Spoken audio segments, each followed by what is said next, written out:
A government panel is urging additional efforts to control radioactive wastewater accumulating at the damaged Fukushima Daiichi nuclear plant. Drastic measures were announced by the government in September. This included freezing the soil around the reactor buildings to prevent groundwater from seeping in. Panel members on Tuesday called for quickly setting up 5 backup measures.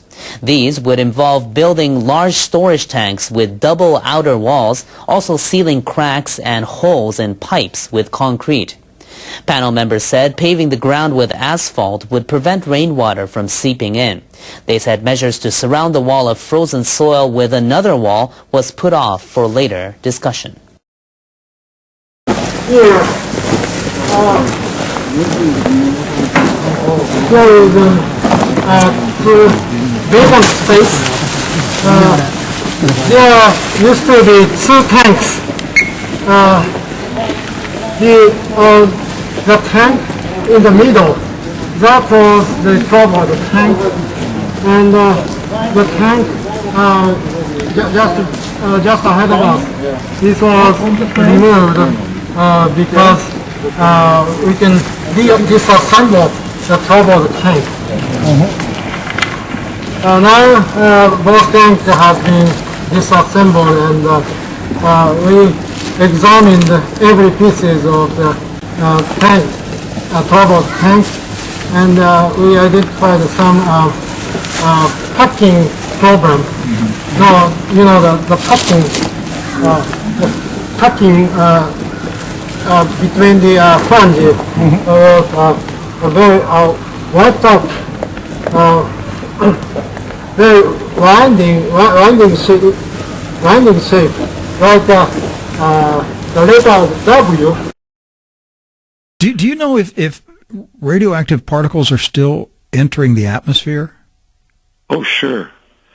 From units 1, 2, and 3. I saw an interesting report from a reporter visiting the plant. And when they were driving by the units 1, 2, and 3 in order to get to Unit 4, their dosimeters went off into the 1,000 range. When they got to the spent fuel pool building, it dropped to about 200. That radioactivity that the dosimeter was measuring is going to the dosimeter and is going into the atmosphere.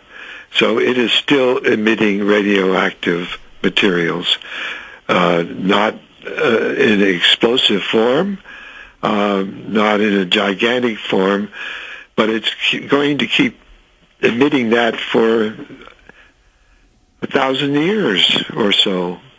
I think the only thing they can do with it is cover it over with cement, like they did at Chernobyl. Well, for people on the West Coast, Canada and the U.S., how much radiation are they getting right now? If there's radiation being emitted into the atmosphere 24/7, and this has been going on now for 2 years, then how much of it is falling over the West Coast of the USA and Canada? That's a matter of dispute. Private agencies, scientific agencies, in some cases, not many, have been monitoring the fallout because the government is not. The government is not releasing any monitoring data unless it sounds very good. And as a matter of fact, a significant number of the normal monitoring stations that the U.S. government keeps running are not running. They have broken or they've been shut down because of sequestration cutbacks, and we're not watching it. But some private agencies have monitored this, and some individuals with household monitors, you can buy them at the Radio Shack, have been keeping check on this. And their data is I would not say alarming, but it's scary. If you can imagine a scale where alarming is you should stay indoors as much as you can, and scary is, wow, I'm sorry that my 5-year-old daughter has spent the last year in this atmosphere, because there is a small chance. It's only a small chance, but there's still a small chance that she will develop childhood leukemia or thyroid problems or other problems associated with radiation, and there are many, in her lifetime. Is that danger increased during rainfall? Yes, certainly, yes, it brings it down. That was what did so much damage in Belarus, in Russia, and Ukraine, and also in Fukushima. The government directed people knowingly into the direction of a plume. Knowingly is used advisedly. That is, they had information from their, it was called a SPEEDY system. It was a monitoring system, that the radiation was going in one direction, people in the same direction. Why did they do that? I recall we reported that. We cannot imagine why. It's unbelievable. It's to me it's equal to on September 11, 2001, when the people inside the World Trade Centers were told to stay in the buildings. Right. It's like, why would you tell anybody to stay in the building? But they did tell the Japanese people to move towards the plume. Yes. There is something that sociologists have named elite panic. Government officials are always worried about the public panicking in emergencies. The data suggests just the opposite. During emergencies, the public that's the real first responders, the person standing next to you. The public are the best responders. The official agencies are the ones that panic and tell people to stay in the building or to move in the wrong direction, because they have other data that suggested that evacuation in that direction would be more efficient. And that elite panic is still going on in Japan. They did sensitive examination of the thyroids of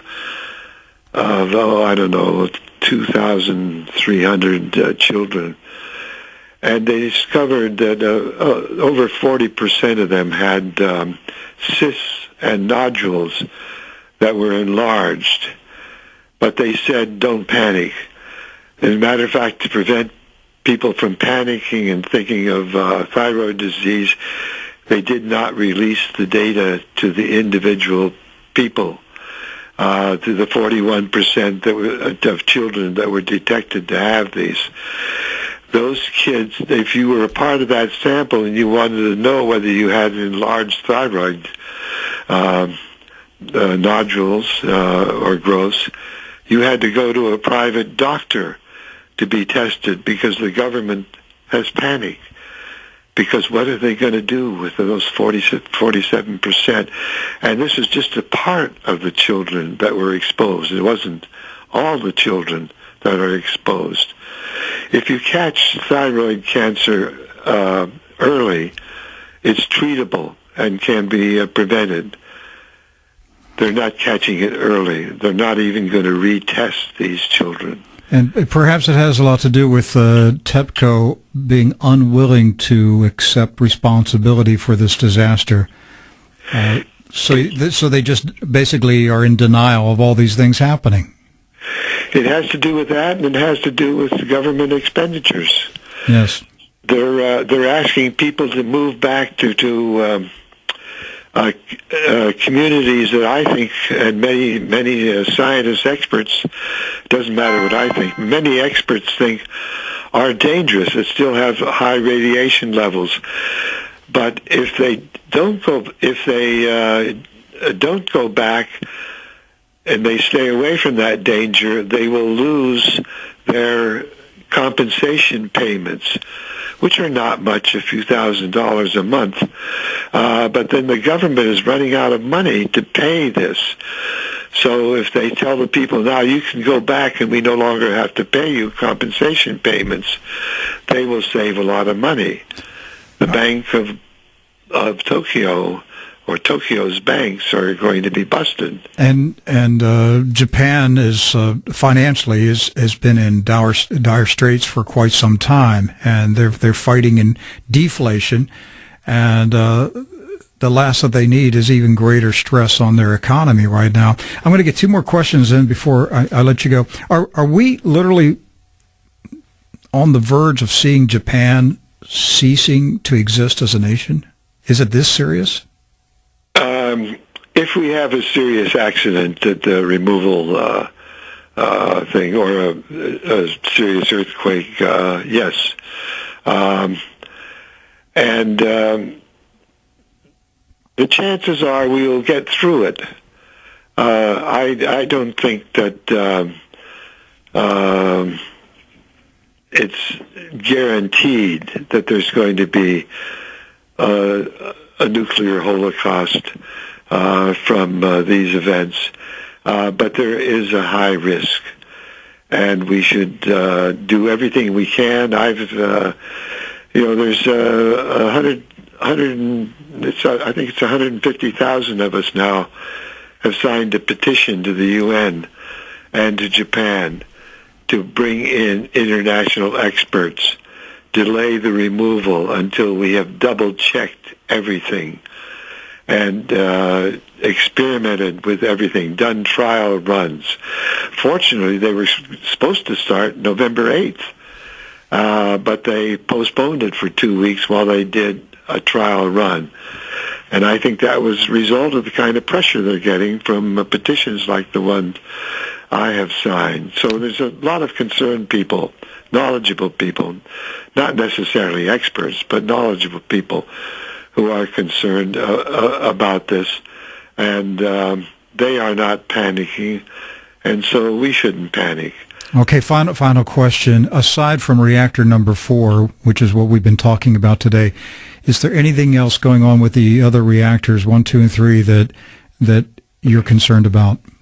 Absolutely. As one journalist said, reactor number 4 is the easy job.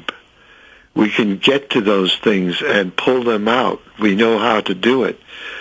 There are thousands of these radioactive fuel rods stuck, buried, melted in units 1, 2, and 3, giving off radiation, and we have no idea, none whatsoever, as to how to handle that.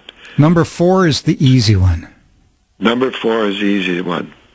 All right, I'm going to let that be the final word on this interview. I think our audience needs to pause and contemplate what they've heard here today. Again, Fukushima is not going away, not in our lifetime. We're going to be dealing with this the rest of our lives. My guest today, Yale professor, Dr. Charles Perrow. Dr. Perrow, thank you. Appreciate you taking this time to be with us today. Thank you. I enjoyed getting the message out. Well, looking over my notes, I see that the news reports out of Tokyo state that this process will take 18 months. So assuming that it starts at the end of November, 18 months would take us to May 2015. By completing this video, you have proven you are capable of filming, producing, and editing your own. We expect one video from you by the end of next week. We need to get subscribed and get this unity stronger and beat YouTube at their own game. Okay, that's what this is about. Like I say, go to the Remix button, hit the Remix button. That way you'll have this video